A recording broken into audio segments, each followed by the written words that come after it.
In the meantime, Mr. Speaker, we have been opened up decisions, his bad judgment and his total weakness.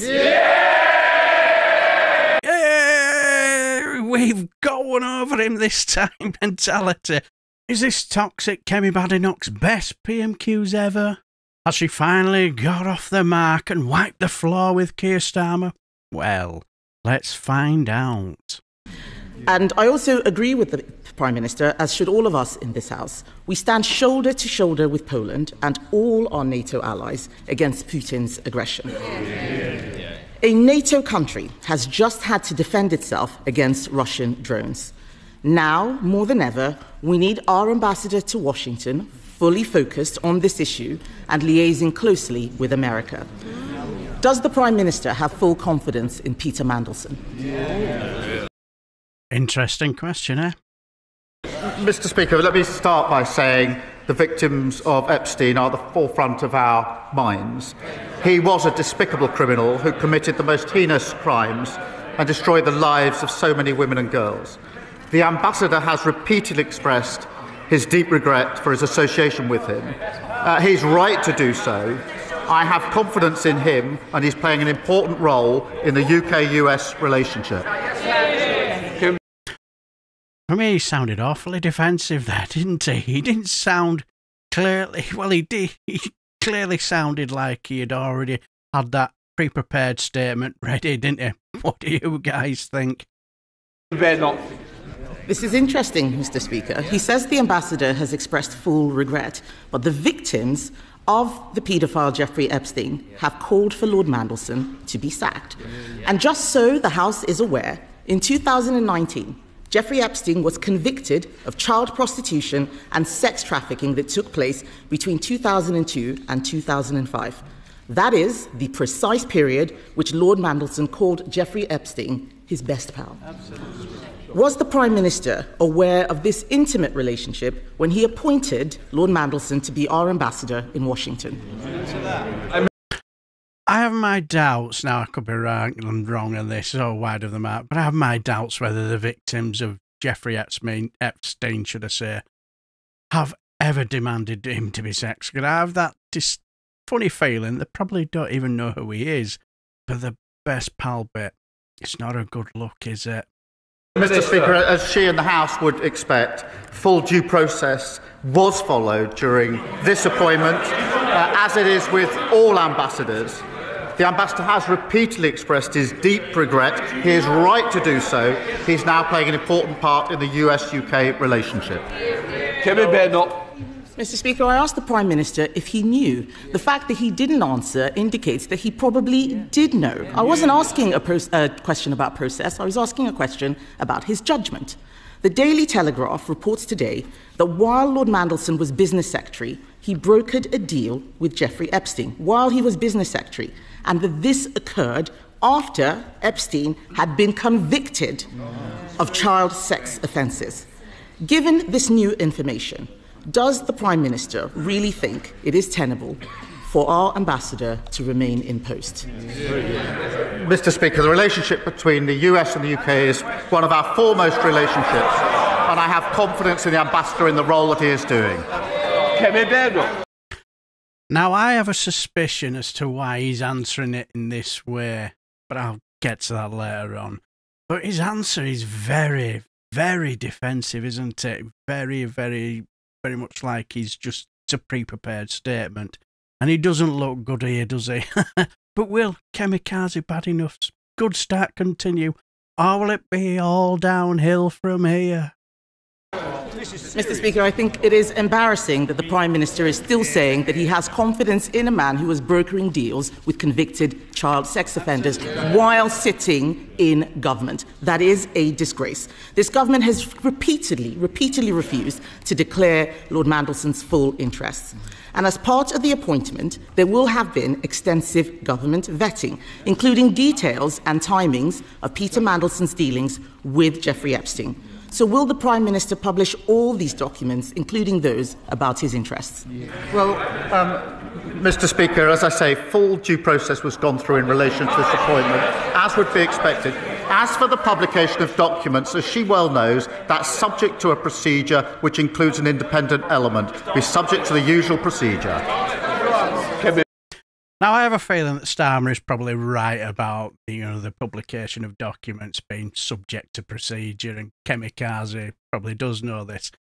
And I think she's using it as a bit of something to bang Labour over the head with, and I suppose fair enough, quite right too if you're the party of opposition, I suppose. The Prime Minister cannot answer any questions. That is not the behaviour of someone who has full confidence. The ambassador should be in the White House talking about how we respond to an incursion into NATO airspace. Instead, he is giving interviews about himself to The Sun. This is a man who already had to be removed from cabinet twice, and now we learn that he was brokering billion-pound deals with Jeffrey Epstein while business secretary. I didn't get a proper answer. He's talking about process. This is not about process. This is about judgment. Just last week, I told him that he should sack his deputy prime minister. They all cheered and congratulated themselves. She was gone 2 days later. His face too is broken, and he's got a totally new front bench. So I will ask him again, will he make sure that these documents are published, and will he actually instruct Peter Mandelson to publish all his correspondence with Jeffrey Epstein?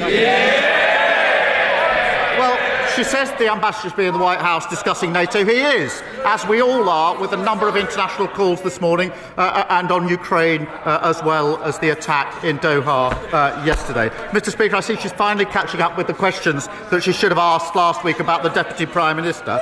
In the meantime, Mr. Speaker, we have been opened up a new schools-based nursery. On Monday, we had the Defence Industrial Strategy. On Tuesday, we published NHS league tables to push up standards. We reopened Doncaster and Sheffield Airport yesterday. And today, we've set out how we're repairing the concrete in our hospitals.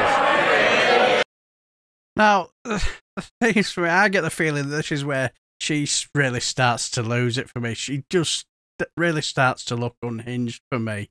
And this is, for me, if Angela Rayner was saying all this in the same tone as Kemi Badenoch, what do you think the Mail, the Tory Graph and the Express would, and all the other right-wing rags would say?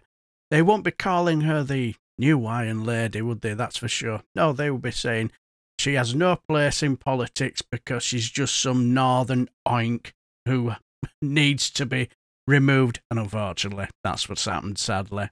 But let's get going on this. Kemi Badenoch. A load of waffle and whataboutry, Mr. Speaker. All they are interested right now is their pointless deputy leadership election while the country is out there suffering from an economic crisis. The Prime Minister has an ambassador mired in scandal, not focusing on NATO. He lost his deputy Prime Minister just last week for evading taxes. He's got a new Home Secretary, a new Foreign Secretary just learning the ropes, not able to help with this issue. We have strikes crippling our capital city and damaging our economy. He could use minimum service legislation, which we introduced, to make the lives of the people out there better, but he won't because he does not have the backbone to face down the unions. The unions are running this government. All the deputy leadership candidates are chasing after them. And while with this government, it is more strikes, more scandal, more chaos. And the link, Mr. Speaker, isn't the link between all of this his bad decisions, his bad judgment, and his total weakness.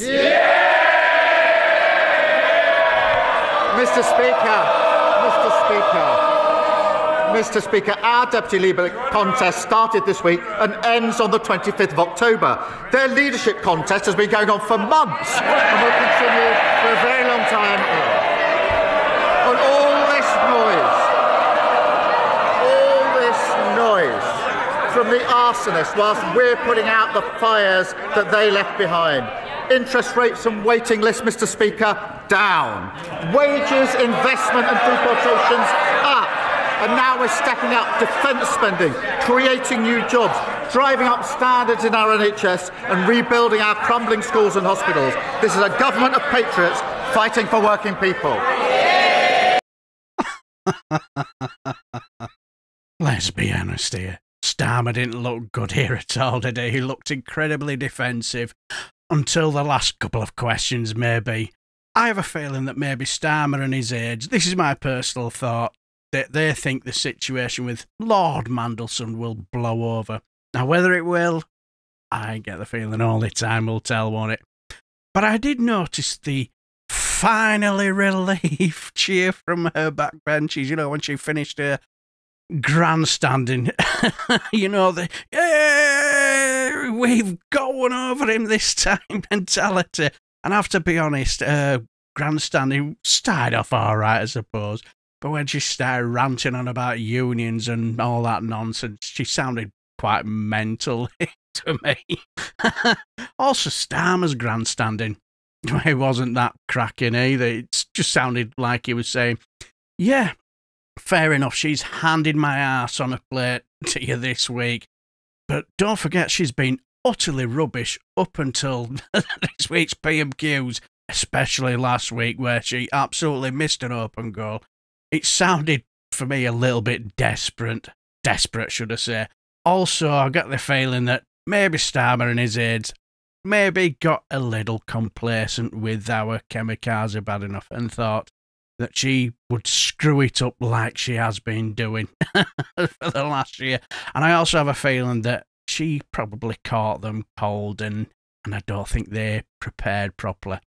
I'm not saying I'm right here, but it's just the feeling I got. But what do you guys think? Please let me know what you all think down below.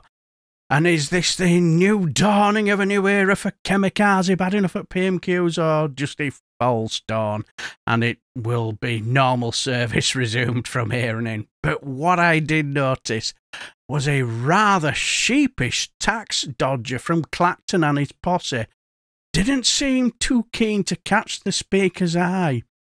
I wonder why.